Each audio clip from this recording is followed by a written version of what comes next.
Hobby Lobby shopping with my wife. It's a place I've come to love over the past couple of years. And I'm watching her shop, and she comes across this sign, and it read, "Your vibe attracts your tribe." I'm the high school pastor here at the church, and the name of our high school ministry is Youth Tribe. And so she said, "Byron, we have to get this sign and put it in your office." And I was like, "Buy it." So she put it in my office, and over the next couple of weeks, I kept looking at the sign. And as I would sit in my office, I'd look up at it, and it got me thinking, is the vibe I'm putting out to my tribe attractive? Is it godly? Is it Christ-like? Am I putting out an encouraging vibe, a forgiving vibe? What vibe am I putting out? I hope I'm putting out a Jesus vibe to the tribe around me. Jesus wants us to put out a Jesus vibe. That's what he always preached. That's what he told his disciples. This morning, we're gonna talk about putting out a Jesus vibe. There's so many benefits when you put out a Jesus vibe. When you put out a Jesus vibe, there are really two benefits that you begin to see right away in your life. This is the first benefit. When you put out a Jesus vibe, you'll start to build flourishing friendships in your life. How many of you have encouraging friends in your life? Friends that, just text you on a Monday morning, the praying hands emoji. "Hey, I was thinking about you. I wanted you to know I'm praying for you. I'm praying for your mom. I know she needed some prayer this week.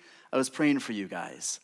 That friend that texts you on a Tuesday and it's a Bible verse. "Hey, I thought you could use this Bible verse today. Have an awesome Tuesday." The same friend that texts you on Friday morning. "Hey, I just finished this Bible app devotional. I thought it could encourage you as well. Why don't you read it? Or don't read it, but go ahead. Have an awesome Friday." I love those friends that lift you up, encourage you, and just love on you no matter what. I have those friends in my life, and they lift me up constantly. In Proverbs 18:21, the Proverbs say this: "The tongue can speak words that bring life or death." The words that you speak every day are powerful. The words that you speak to your family, to your friends, your coworkers, your kids will either lift them up or it will destroy them and tear them down. You will either love your kids, you'll either love your coworkers, or you'll tear them down. I was getting my wife coffee this week. I was trying to get her Starbucks before she woke up. I was trying to get some extra points. And I was driving back with Starbucks, and I was almost home, and I saw a guy on the road who was getting more points than me. And I saw this lifted truck. I have a picture of it.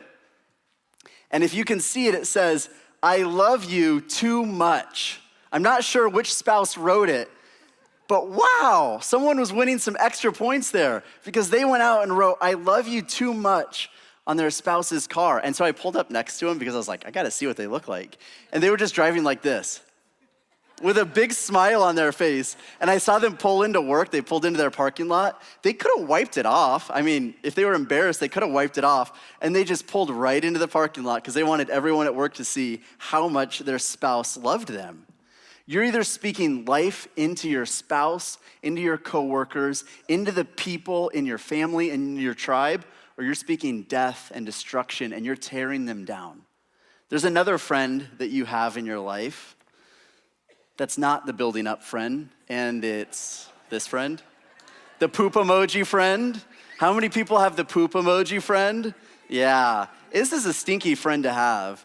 I don't like this friend. I try not to send this one because this just stinks and it's weird and it's kind of gross. And if you have, "Hey, it's Friday night, it's Saturday, let's go to Topgolf," and you text your friends, maybe you're in a group chat, this is a good idea, right? And then someone in the group chat or one of your friends, "No, poop emoji, Topgolf stinks." You're like, "What the heck? I like Topgolf. Last time we had fun, I thought." And they're like, "No, Topgolf stinks just like you." And you're like, "You guys, you're ruthless." People can be mean. Some of you, maybe you're in work group chats or group chats for school, and you need to solve a problem. And you're like, "Oh, I've got the best idea. I got a way we can solve this." And on group chats and iMessage now, you can dislike it. And you know that one person who's always sending the poop emoji or disliking it, and they're like, "That's a terrible idea, Robert. Why would you ever suggest that? Martha, you have terrible ideas. Stop suggesting it. Your ideas are poop, and they stink." You know who I'm talking about. It's that one person. If you are the poop emoji friend, and you're always telling everyone around you that their ideas stink and they're worthless, you won't have very many friends for much longer. Your friends will leave you. Your coworkers won't want to talk to you. Your employer might fire you because people don't want to be around the poop emoji friend. They kind of stink. And if you've been this person, you know it's true.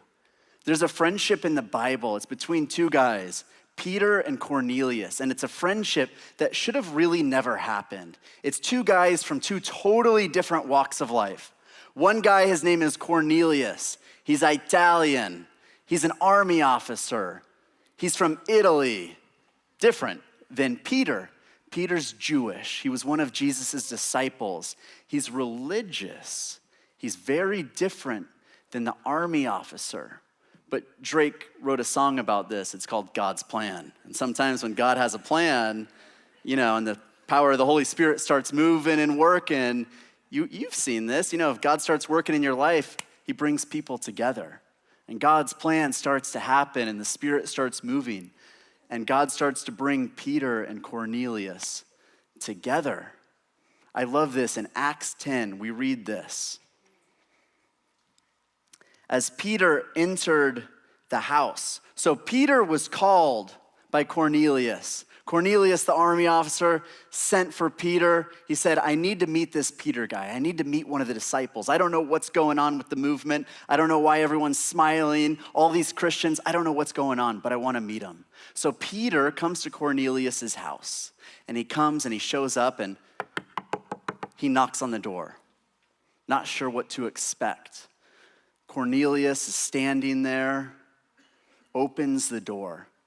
And it says this in verse 25, as Peter started to come into the house, Cornelius met him, and Cornelius does something strange. He bows down and falls on the ground and bows down in front of Peter. When's the last time someone bowed down in front of you? It hasn't happened to me recently. And so Peter, I love what he does here.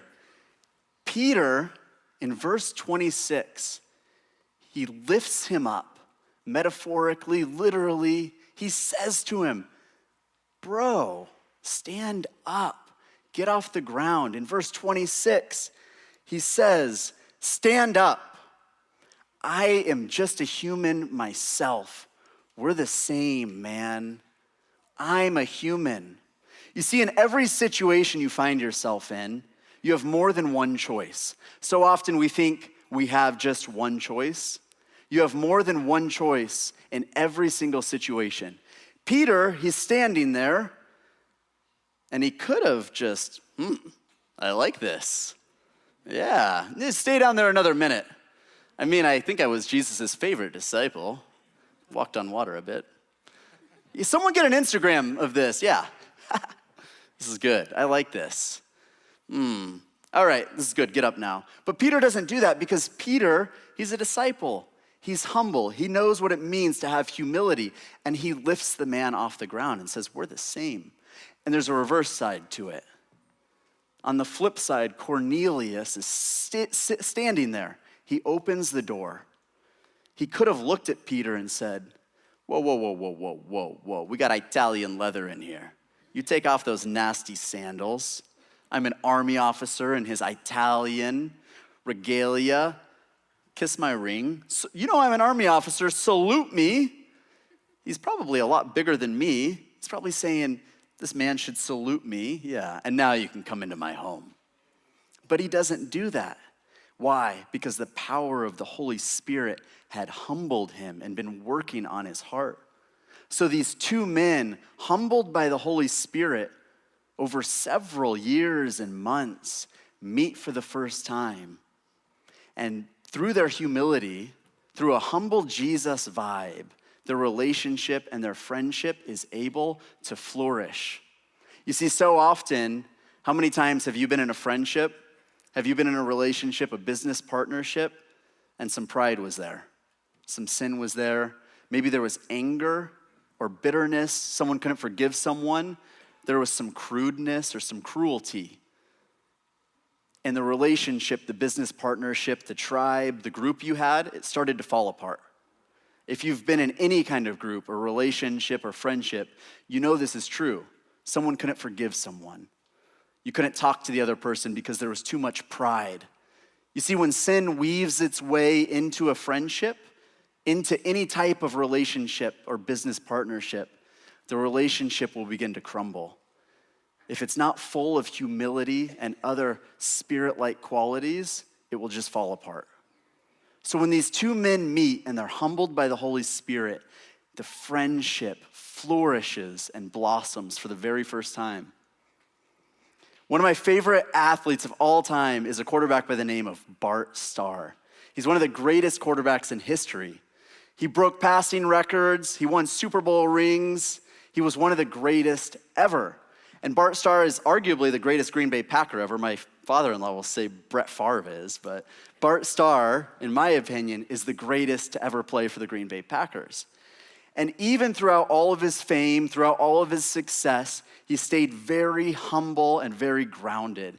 He was known for going home, checking on his kids through all the travel and all the chaos of the NFL season. He'd go home, check on their homework assignments, look at the homework, grade it, say, "Good work, you're doing awesome, keep it up, put it on the fridge." He would check his fan mail. Do any NFL athletes do that anymore? So he'd read his fan mail. There was one story where he got a fan letter and it said, "Hi, Mr. Bart Starr. Please send me," there was a picture inside. It said, "Here is a photograph of myself." And there was a photograph of the little boy. "I have signed the photograph." And it was the boy's little school picture. "Please send back a signed picture, an autograph, of yourself. Signed, Joey." So Bart Starr, I can just imagine, is laughing to himself like, "Are you kidding me? Who would send back a picture to this boy?" And so Bart Starr signs a picture, goes to the post office, and mails it back to little Joey. I know that his fans love him because Joey still has that picture today. Joey is my father-in-law. Joey's fandom is still strong today. His fans love him. His family loved him. His teammates loved him. He was always encouraging them, building them up. Everyone around Bart was attracted to him. He had a strong, humble Jesus vibe. Everyone around Bart wanted to be around him. That Jesus vibe will bring followers around you. That's the second benefit, is that if you have a Jesus vibe, you'll build a following. This was very true for Jesus and his disciples. This is how Jesus built a following. Jesus was known for what? Building people up, loving people. When Lazarus died, he lifted him up and said, "Raise up, Lazarus." He listened to people. I imagine he listened a lot more than we listen. He just loved on people and cared for people and forgave people. And when his followers and disciples and everyone who was following him learned this, they learned how to be humble. They learned how to forgive. They learned how to listen. They learned how to have a Jesus vibe from Jesus. People wanted to follow this. People were hearing about this. People were learning the way of the Christ. Cornelius was saying, "I want to be in. What's happening at the Grove? Why are they always smiling?" That's how it should be, by the way. "What's happening at church? Why are people always there? Why are people always giving their money away and smiling and taking care of people and loving on people?" That's how it was with the first Christians. And that's what Cornelius says. In Acts 10:34, we read this. Peter and Cornelius are talking. They're in the house now. And it says, "Peter began to speak. I now realize how true it is that God does not show favoritism, but he accepts those from every nation. He accepts those from everywhere. He loves those who fear him and do what is right." Everybody has a spot in the tribe. It doesn't matter where you're from. It doesn't matter what race you are. It doesn't matter your ethnicity. It doesn't matter your background. It doesn't matter the color of your skin. It doesn't matter what you've done. Everybody has a spot in the tribe. And Peter is telling Cornelius this. And he says, "Cornelius, there is a spot for you in our tribe. I've learned this from Jesus. Jesus fed the 5,000. which was probably a lot of people. I mean, there's only a couple thousand people here. And he said, I learned this from Jesus. Jesus just kept making food and he kept pulling up seats. He fed 5,000. Cornelius, we have room for you. Cornelius wanted to join. He said, but I have a big Italian family. And I was in the East Coast last week, and on the East Coast, there is not a small Italian family. It's all big Italian families with big Italian dinners. All we did was just eat for 7 days. And it's all just, the table just keeps going. Every restaurant you go to, it's just big food, big family. It was great. I can imagine that's how it was in Cornelius's house. And Cornelius probably said, Ma, we're gonna have dinner. Put on the pasta, get the chicken parmigiani ready. Ma, get the pasta and the mutts and the gabagool. We're having a big, sorry, Peter, it's not gonna be kosher tonight. Peter's like, actually, earlier in the chapter, I had a dream about this. If you flip back in Acts, it's not gonna be kosher, but there's gonna be room for everyone at the table. And Cornelius is like, get the cousins, the sketchy ones outside. Get cousin Nikki and cousin Vinny. Bring them all to the table. We have seats for everybody. There's room in the tribe. It's not exclusive. I have a friend here at the Grove. His name is Joel. And Joel started making flyers a few months ago. And on the flyer, it said cars and coffee. And their goal, Joel and a couple other guys, was to get people to the Grove who had sick cars, Teslas, lifted trucks, old BMWs, and then get other people to the Grove who just liked cars. And it happened. The parking lot was packed full on a Saturday. The next Saturday, the next month, it was packed full again.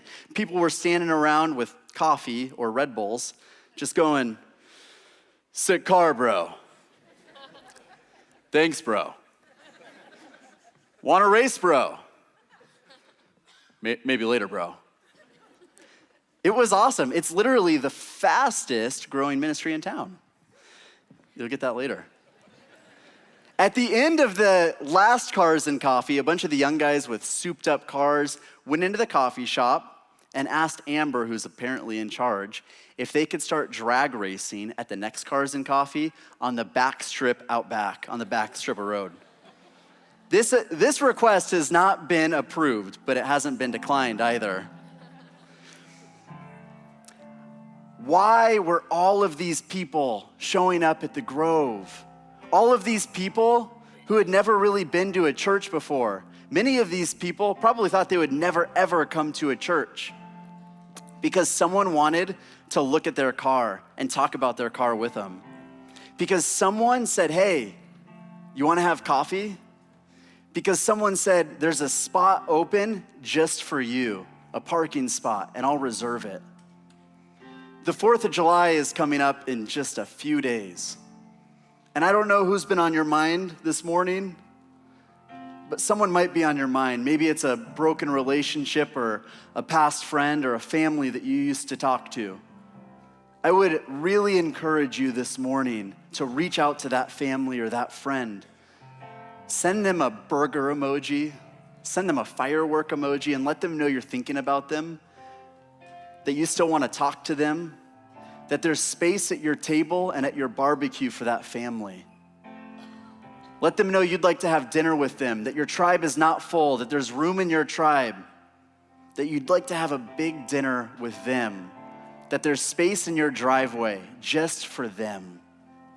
Because when you begin to have a Jesus vibe, like Chris Pratt, like Bart Starr, like my friend Joel, you'll be surprised at how big your tribe is gonna grow, at how your friendships are gonna start to flourish. Because it's so true that your vibe really does attract your tribe.